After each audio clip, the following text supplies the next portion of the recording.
Okay, so we're moving on to the next in our series on the 6 distinctive emphases of Triratna. So I introduced the centrality of going for refuge a couple of weeks back, and it's me again. So the next topic is the subject of the unified order, that we have a unified order. So that is one of the distinctive emphases of Triratna as presented by Sangharakshita. But as I did with the first talk, I rather felt that I needed to put the horse before the cart. So rather than just talk about why going for refuge was central, I thought it was probably a good idea to talk about going for refuge and then move on to the subject of its centrality. And this time I felt similarly. I thought, I have certain ideas about the order in a sense. I can sort of take the order for granted, or a certain idea of, or concept or knowledge of the order for granted. But that, of course, isn't necessarily true for everyone. Not everyone here necessarily has a very clear idea of what the order is and what it's for, why we have one. So I thought it would be interesting to address that subject.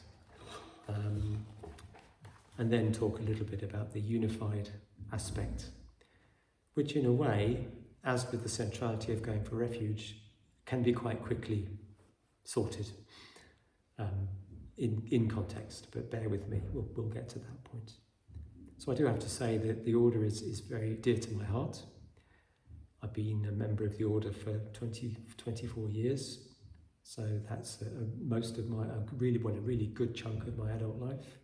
Really good chunk of my life, actually. So it's something that I value very highly for all sorts of reasons.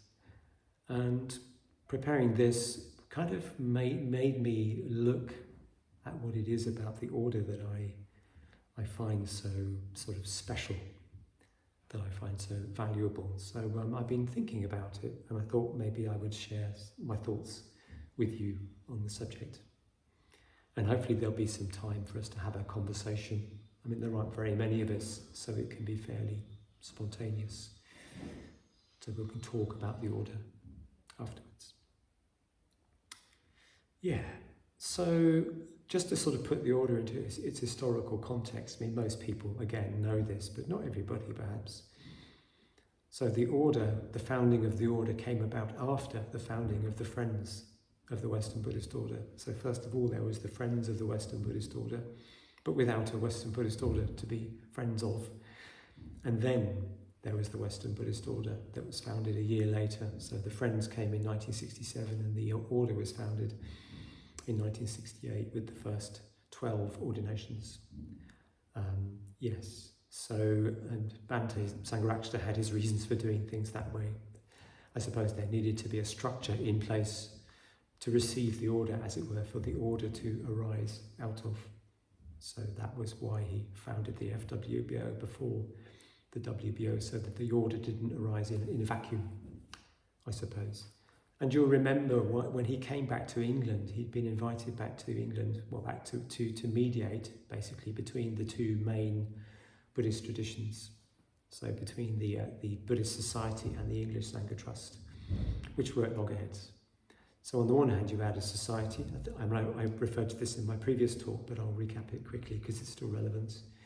Buddhist society, which you joined by paying a subscription. So it had a big building in London, there was a library, you could go and read books and periodicals about Buddhism, which there probably weren't many of at that time. And you could go to lectures, and they did summer schools and various other things. And it was all run by Christmas Humphreys, who was a High Court judge. And so it was for people who had an interest in Buddhism, but wouldn't necessarily call themselves Buddhists or feel particularly committed to the Buddhist path. And on the other hand, you had the English Sangha Trust, which was a very strict interpretation of monastic Buddhism from the Theravada. So there's a very strong emphasis on the monastic side of that particular tradition. So practice as a monk, as it were, being the kind of principle or the only real or true expression of Sangha, of going for refuge, actually being a monk. And the two didn't see eye to eye, so Bhante spent quite a bit of time teaching at both, trying to kind of establish good relations with both, and he succeeded to a certain extent. But circumstances intervened, and at a particular point, once he'd been kicked out of the vihara where he'd been living by the English Sangha Trust, he realised that he turned to his friend Terry when they were in India doing a sort of farewell tour, and he turned to Terry and he said, "You know what this means, don't you? This means that we have to start a new Buddhist movement." Yeah, because he obviously felt that the existing structures were, well, to say beyond redemption is perhaps a little harsh, but he couldn't really work with them, or they didn't want him to work with them. So he made the rather kind of shocking decision to start his own Buddhist movement. And at the heart of this Buddhist movement there was going to be an order, and he was very clear from the outset that there would be an order. It wouldn't be a society, and it wouldn't be a replication of the settled monasticism of the Theravada. So there wouldn't be this stark monastic monk-lay divide that you had. It was an order. It was going to be an order of men and women who were committed to going for refuge to the three jewels. So we had the three jewels, going for refuge to the three jewels at the heart of their lives, and that was what the order was going to be. So that was the defining founding idea behind the order. And what the order became, I suspect, kind of just emerged gradually in Bhante's own thinking and in practice. But that was the basic idea. Okay, so that's all very well, but I think that there's more to the order than that. It's not an order, because that just makes it sound like an organisation, you know. And in many ways the order, I mean, it looks like an organisation and it has certain organisational characteristics. But it's not really an organisation. Like this centre is an organisation. It's a charity, it's an entity, it has a particular standing in law. But the order doesn't have any of that. The order doesn't really have any existence at all formally. It's not a thing, it's not an entity. It's just a sort of network of friends. But it is meaningful. And one of the reasons why I think it's meaningful lies in its symbolism. So I would go as far as to say that the order is essentially symbolic. Its meaning is symbolic. And people sometimes say, don't you, oh, it was a symbolic gesture, by which they might mean that it wasn't very important, it was futile. I don't mean that at all. I don't mean that the order is unimportant or futile when I say it's symbolic. What I mean is that it has a sort of symbolic resonance, a symbolic meaning, which is really, really important. So I'm just going to quote Bhante from Creative Symbols of Tantric Buddhism, which some of you may have done in Mitra study. If it's still part of Mitra study, I have no idea. And he defines a symbol thus.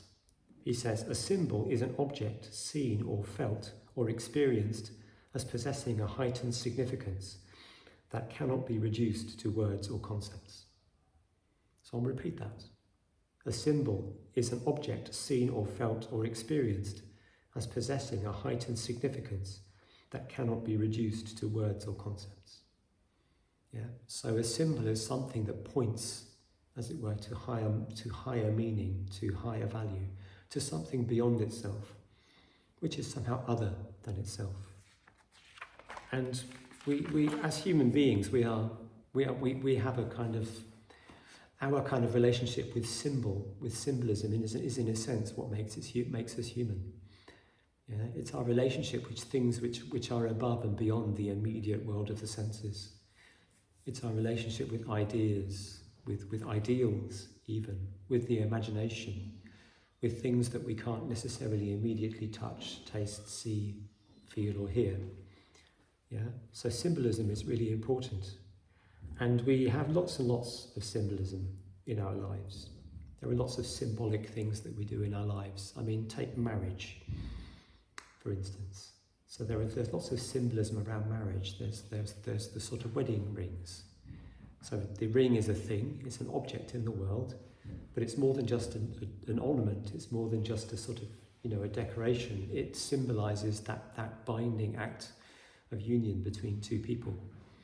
Yeah, so the ring has a sort of symbolic power. The name change, I'm always slightly surprised to hear that when people still change their name, when women change their name to the name of their partner, it always makes it seem a bit as if they're willingly making themselves the chattel of their husband, which I don't think is the case at all. But it has a strong symbolic resonance to do that, I suppose. That by doing that, you are, as it were, becoming part of a union, a greater union, which is more than just you. Yeah. So I suppose that's the significance of it. Yeah. There's all sorts of other things which are symbols, like national flags. So we've been hearing a lot about flags lately. So the flag of the Cross of St. George is a piece of white square, a rectangular piece of material with a red cross on it, on the face of it. But of course, it's much more than that. It's bound up with ideas of nationhood. It's bound up with ideas of identity. It's bound up with ideas of inheritance and history.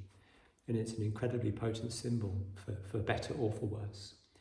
And, you know, in recent times, I've seen that symbol deployed in a way which is not necessarily for better, I have to say.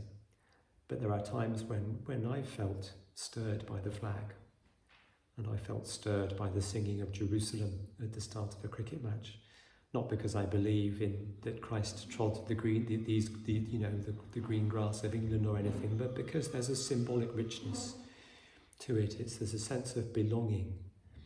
There's a sense of being part of something greater and more meaningful and higher than my life as an individual. Even things like school uniform as symbols. You know, okay, so on the face of it, a school uniform identifies you as being at a particular school, which is useful. I guess if you're doing something naughty and you're stopped by somebody, you're in some shenanigans and the police stop you, they know which school you're at. That's fine, that's useful, but it's more than that. You know, this identification, the uniform is also points to something which is a question of identity. You know, or that's the sort of intention behind it. Whether that actually works or not, I don't know. But there's something about wearing a uniform which connects you with something greater, something bigger, something sort of timeless. Because people come and go, but schools and school uniforms tend to remain, for instance. And of course, we have our symbols as well. We have symbols here on the shrine. So we have the Buddha. So the Buddha Rupa is a symbol. It's a representation of the Buddha in human form, but it's an archetypal representation. It's more, as it were, a representation of the qualities of Buddhahood, which are mysterious and not easy to pin down. But it is pointing at them. It is leading our imagination towards enlightened qualities. And then we have the 1,000-armed, 11-headed Avalokitesvara, who features in this talk a bit later, also with a rich symbolic value. And perhaps even the sort of symbols that you find in cave art from prehistoric times in places like Lascaux in France and other places. I mean, there was no benefit to be derived from crawling into a dark cave and painting animals. But I guess they felt that it was important to do it because it was symbolic. It was symbolic of a certain relationship with the world that people lived in, with the animals in that world, as somehow there being a sacred bond between them. I speculate because obviously we don't know. But it wasn't just people painting animals because they felt like it. And even language is symbolic. Yeah? Language by definition is symbolic because the words that we use to talk about things are not the things. Yeah? Language is just a matter of convention. The words we use are a matter of convention. They mean things because we agree that they mean things. But there's no inherent, natural and inevitable link between the words and the things. In fact, the things that we are trying to use to pin down with words are kind of almost ungraspable. We just take things in the world and surround them with concepts and ideas and try and fix them until we can't really even see what they are anymore. Yes, so symbolism is everywhere. And I found another meaning of the word, or another etymology of the word symbol, which normally means token or something like that. The German word for symbol, or one of the German words for symbol, is Sinnbild. And Sinn is meaning, and Bild is picture. So you have an image of meanings, an image which communicates meaning, which I think is really neat. So the order is a symbol. The order is also, it's a thing, to the extent that you can see order members and you can hear them and you can touch them, and they're physically present and they're there and they can be seen to relate to one another. But that symbol points towards something which is more than just that. And in Bante's definition of the order, as his thinking developed, he saw that one of the things that defined the order in mythic or symbolic terms is the 1,000-armed, 11-headed Avalokitesvara. So this image of the Bodhisattva, who has 11 heads and 1,000 arms. There's a whole story behind that, which I haven't really got time to go into, but the idea is that the heads, he is looking in all directions for beings who need to be helped, and has 1,000 arms, each of which holds a particular implement, which is reaching out to help beings. Yeah, so the Bodhisattva, Avalokitesvara, in his 1,000-armed, 11-headed form, is a sort of universal symbol of the Bodhisattva ideal, of that principle of doing what you can to help all sentient beings. Of course we're not in that position.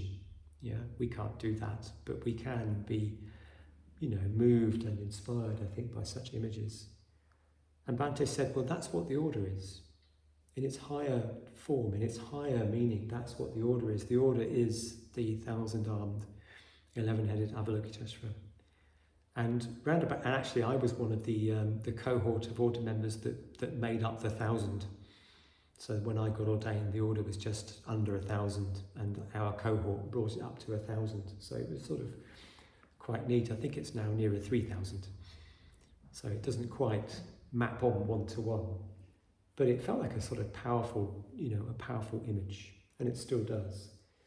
So the order points towards that as its higher principle, as its real value in the world. Yeah, and of course, order members and the order as a sort of sometimes fractious grouping of oddballs and misfits does not necessarily live up to that ideal in the day-to-day. But that doesn't stop it from having a powerful mythical resonance, a powerful mythical identity. Yeah, and in a way you could say that the order sort of points towards the Arya Sangha, towards the Sangha as refuge, which both the Bodhisattva would be part of, something that you really can rely on. And so when communication is flowing and when people are deeply in harmony, you get a bit of a sense of being directed at the Arya Sangha, at Sangha as a true refuge. And the order has its own symbols. Of course, this is one of them. So this kesa, which we wear, and we don't wear them as a status symbol. Well, at least not in the first instance. Okay, it's as order members are human beings, occasionally the sort of thought of status might arise. Oh, look at me in my kesa. Yeah, I remember thinking in the run-up to my ordination, I'll get a kesa, and then they'll go, look at me in my kesa. And then I realised after a while, that's all very well for the first few days. Everyone will be like looking at my kesa, and then I'll just be this bloke and people will want me to do things, and I'll just have to get on with it. But the kesa is a sort of symbolic robe. It represents the going forth. So the Buddha went forth from home into the homeless life. He swapped his clothes with those of a passing beggar. So he wore these stained and smelly ochre rags, which is where the robe originally came from. So this symbol reminds us in the order what it is that we're doing. It's a symbol of renunciation. And on the kesa you have the three jewels. So I look at these and I try and remember that this is what I'm about. Yeah, I'm about going for refuge to the three jewels. I'm about being one of the hands of Avalokitesvara when I remember. And of course we get a name. So this is also deeply symbolic. You know, some people may wonder, well, why have a funny name? Why can't you just carry on being yourself? Why couldn't I just carry on being Jonathan and just still go for refuge effectively and do all of those things? And the answer, I guess, is that the order, the giving of the name is symbolic of entering into a new life. Yeah, it's a sort of symbolic spiritual rebirth. And this, of course, refers to the system of practice that Bhante outlined for us in Triratna. So, integration, positive emotion, spiritual death, spiritual rebirth, and receptivity. Yeah. So the idea is that you die to yourself, as it were, symbolically, in the run-up to ordination, and as you get ordained, and when the kesa goes round your neck and your name is announced, a new being is reborn. So this is sort of fascinating with Leela Dharini, who I haven't seen since she got back. And of course I know it's kind of still, you know, there's still much Karenness, and she looks the same probably, she probably sounds the same, she's probably got many of the same mannerisms and the same, she'd be in many ways the same as before, but in other ways she won't be. She's been through that portal, she's been through that process of spiritual death and spiritual rebirth, and it will show. There will be something in her being that will reflect that journey, that transition, that transformation. And there's a quote from the Bodhicharya Avatara by Shantideva in which he says, "Today I am reborn in the Buddha family, and I am now a son or daughter, I will add, of the Buddha." Yeah. So it's a potent image which goes back a long way, the idea of being reborn in the Buddha family. It also goes on to say, "And by my actions must cast no stain upon that spotless family." So you take on the responsibility with ordination of not doing anything that would bring the Buddha family into disrepute.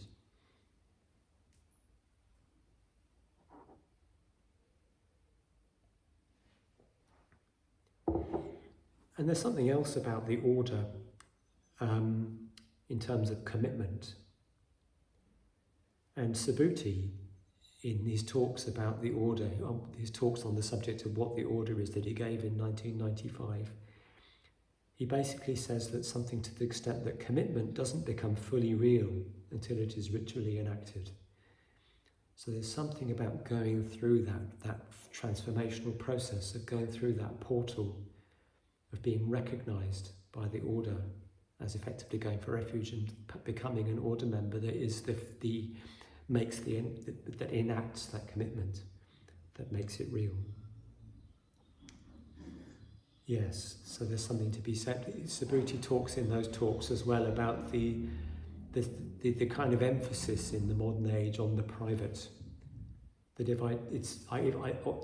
I do everything in the privacy of my own heart and my own mind, that is enough.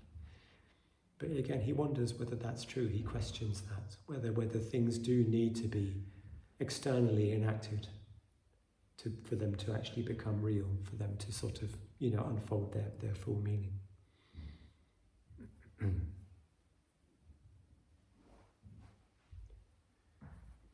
So,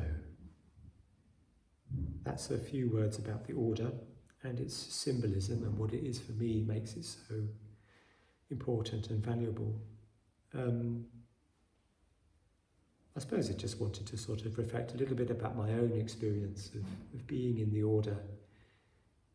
And one of the functions of the order for me is that I have a context. As again Subhuti says in those talks, you could just go to the top of a mountain and shout, "To the Buddha for refuge I go." And if you were, as it were, attuned to the presence of the Buddhas and Bodhisattvas, that might well be enough. But most of us don't have that imaginative capacity. So when it comes to declaring what is of most value to us, we need to have other human beings around us who understand what it is that we're saying. You can't just go and grab somebody off the street and say to them, I think that the Buddha, going for refuge to the Buddha, Dharma and Sangha is the most important and meaningful thing that you can do in your life. They're likely to look at you a bit weirdly. Yeah? So you have to pick your audience. But the thing about the order is that when you're expressing yourself in that way, you know, from the basis of your deepest values, you're talking to people who know what you mean. Because everyone in the order has been through that ritual, they've been through that spiritual death and spiritual rebirth. I'm not saying that you can't have that with people who aren't in the order, but there's something about that shared experience of having gone through the fires of ordination that kind of allows that communication to flow naturally and spontaneously. So it provides context, and it provides a sort of a place for sharing, you know, from one's deepest values. There's probably much more, but I think that one will just throw that nugget in. So, in what way is the order unified?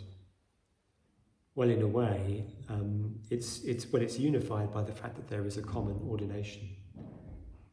That everyone goes through the same ordination, that the training is the same, the ordination commitment is the same, the precepts are the same, and so everything that one goes through to get ordained is fundamentally the same, regardless of gender, regardless of culture, regardless of race, or class, or education. Yeah.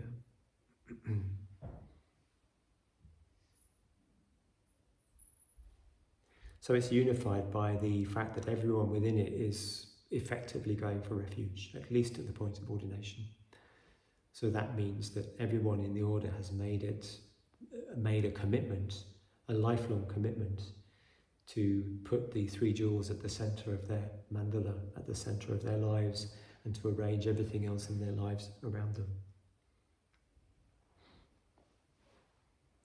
But I would suggest, perhaps more importantly than that, I would come back to the fact of its unification by this overarching mythic structure of the thousand-armed Avalokitesvara, which is the order, I think, at its very best and its very deepest. And I will leave it there. So there's a bit of time for conversation about that. So for the sake of the recording, if anyone has a question or an observation, I will repeat it so that it gets picked up. And then we'll see how much of that can be picked up by the camera. So how do you feel about the order? How do you relate to it? Do you relate to it in these terms? Does this sound plausible, or do you have a different understanding or relationship to the order, if you have one at all? Do you think it's important for there to be ordination? Or would you prefer a different model of the spiritual community? So just a few things to throw into the conversation and see what we come up with.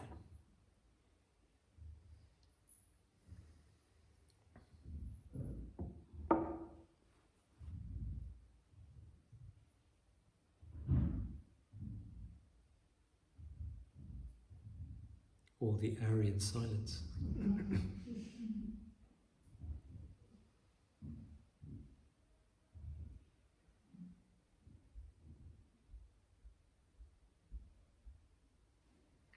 I suppose for me it's a bit of an enigma, because it does seem like there's some cohesion, and at the same time people are encouraged to be individuals. Mm-hmm. So there's a riddle there for me. Right. It seems to work. So Kate's saying that there's a bit of an enigma in that there is a degree of, or a strong degree of cohesion within the order, but order members are encouraged to become individuals as well. So there's something slightly kind of apparently paradoxical about that. And it works. And it works. Yeah. Well, do you have any thoughts as to why that might work? How those things can be reconciled? Because I think it's that each individual is encouraged to connect with their deepest values. So it's that sort of less tangible value base that's the connecting thing underneath it, but there's different individual routes to that are to be encouraged. Yes. That makes sense. Yes. So it's based on the recognition of individual values, as opposed to values being imposed from without. So it's people are kind of acting and developing on the basis of the values that they hold, rather than following rules and regulations that have been imposed by some power structure. I think that's probably fair enough. Yeah. So when you're in the order, I mean, what coherence there is, I suppose, has to revolve around a shared understanding of what is most important. Yeah, it's a shared understanding of going for refuge. But, going for refuge can look very different for different people. Where people are very different temperamentally, they're very different in terms of their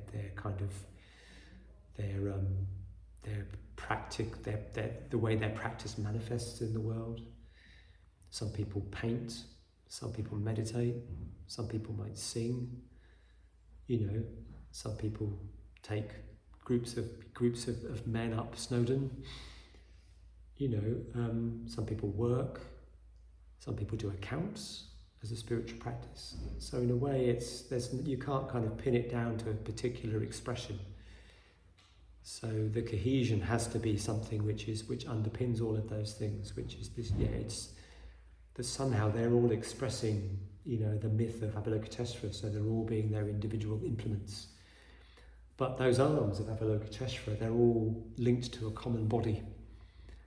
So the arms are not separate, they're not disconnected, they all come back to the same body, which is, you could say, they're the body of going for refuge to the Buddha, Dharma and Sangha. If that helps.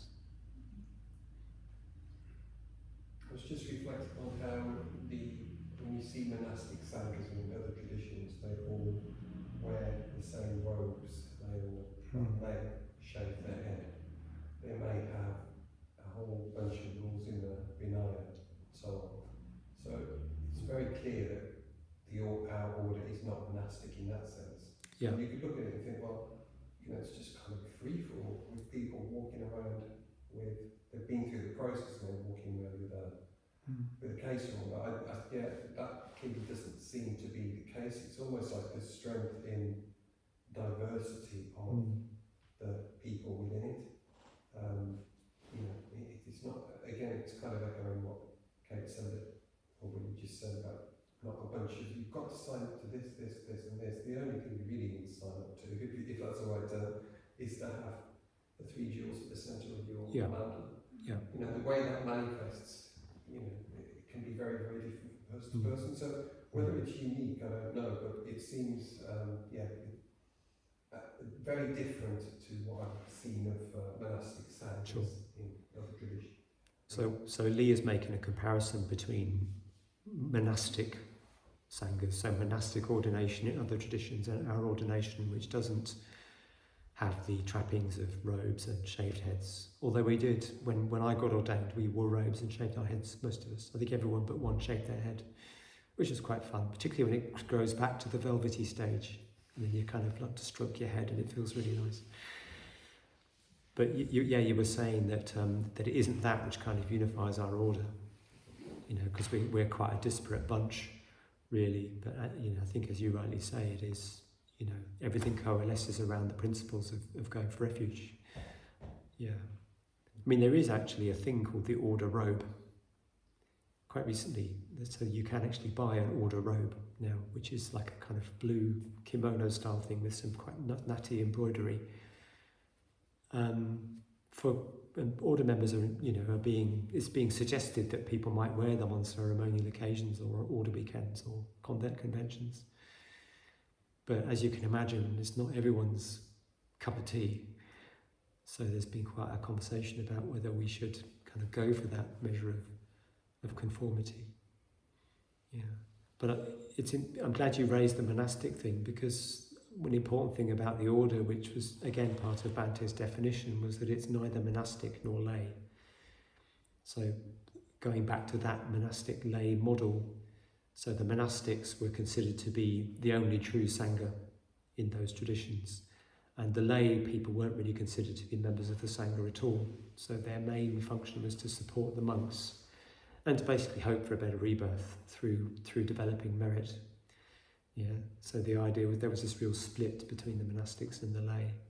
And Bhante didn't think that was applicable or could be applicable to us. Yeah, because again, because of the primacy of going for refuge, which anyone can go for refuge, monk or lay.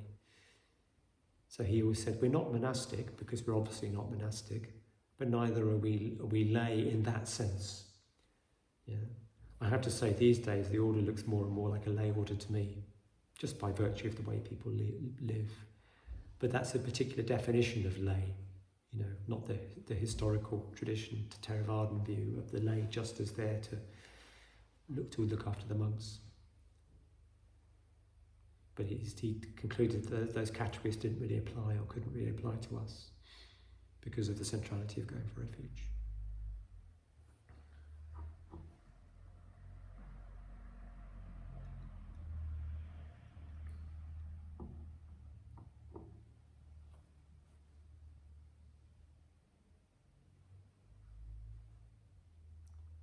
I'm interested to know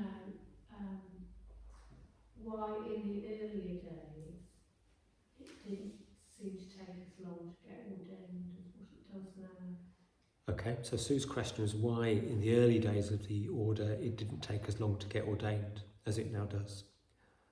I think the simple answer is probably because the structures only came later.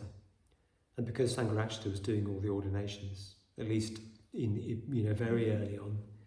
So a lot of it was basically down to Bhante considering that somebody was ready to join the order. And that could happen very quickly.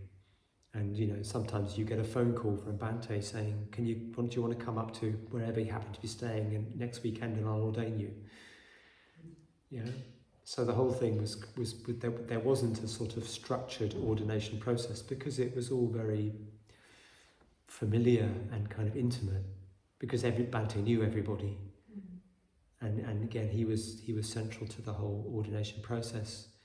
I suppose it was just when it got too big for it to be manageable by him that the need arose for some degree of structure, some degree of process to kind of maintain the quality of ordination, as it were. Because if everybody who fancied it started ringing people up and saying, do you fancy coming round and I'll ordain you, just imagine, where we would end up.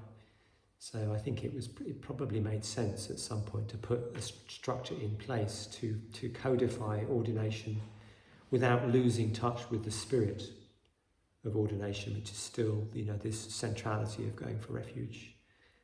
Going for refuge, within the sort of context that Sangharakshita had created. But it sounds like it was very ad hoc back in the day. But it's the same ordination. I think it's important. It's even if people were ordained after like 6 months by Bhante or ordained after 10 years by an ordination by somebody in the ordination team, there's still the same principle. It's still, the people who are doing the ordination and other order members getting a sense of coming into alignment with the ordinands going for refuge. That mysterious sort of sense of, what they're doing, what I'm doing, which is what Bhante would have experienced. So his going for refuge would have resonated with the going for refuge of the person he was about to ordain. And the same thing still applies, just on a much bigger scale. And I suppose they wanted to, and another thing is that of the first 12 people who were ordained, 11 of them basically disappeared quite quickly, within 2 years, because nobody really knew what they were doing. Yeah? They didn't really know what it was to be, because Bhante had never had an order, started an order, he didn't really know what it was that he was doing. He was guided by intuition. I mean, this is one of the things that people don't realise about Bhante, that so much of what he did was guided by intuition. He didn't think everything through, he just kind of acted and then worked out the implications later. So when he ordained that first 12, of course, a sense of kind of the primacy of going for refuge, but he had no idea probably what that would need to look like in practice. And because that wasn't there, those people just probably didn't have the support or the kind of the conditions that they needed to sustain their going for refuge effectively. So except Ananda, who is very much still with us, the other 11 just disappeared because it hadn't been thought through. So I think that's probably when the need arose to think it through, to work out what the ordination meant and what needed to be, what people needed to know, what they needed to kind of have under their belt to ensure that the ordination was more kind of permanent, as it were, was founded on something a little bit more solid. Do you see what I mean? Yeah, absolutely. Yeah. Very interesting. Yeah. And of course, people take different lengths of time because people are different. Everyone in the ordination process, it's a sort of individual process. Everyone's got their own conditioning and their own strengths and their own issues to work with. It's very much it's an individual process, although it's tending to the same outcome. And some people just are more kind of deliberate in the way they go about things, are more systematic, are more cautious. Some people are a bit harem scarum and just kind of go for it, and some people shine very brightly and then that kind of peters out. Some people are like hares. You get the hares and the tortoises, and the hares don't always, as it were, stay the course. So it's really highly individual. Yeah.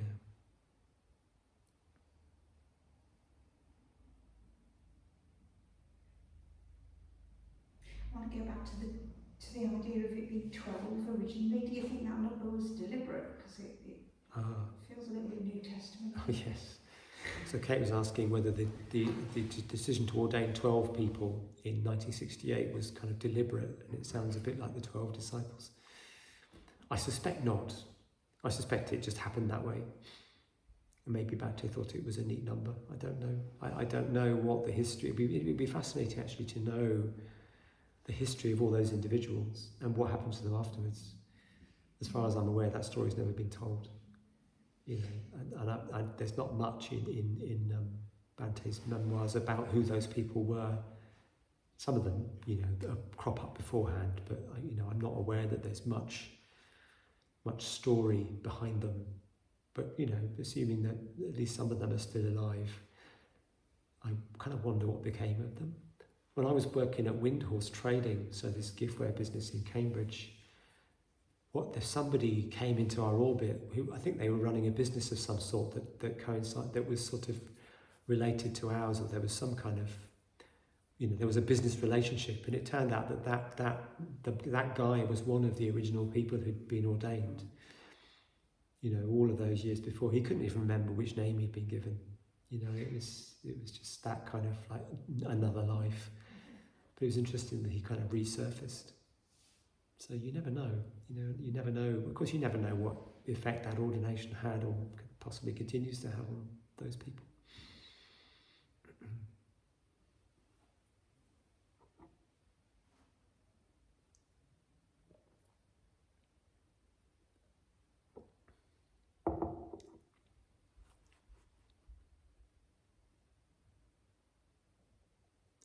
Maybe it'd be quite interesting to hear from those of you who are seeking ordination, to the extent that you can articulate it, why. I know that's slightly putting you on the spot, and I can always stop filming at this point. Shall I do that? I'll edit that bit out.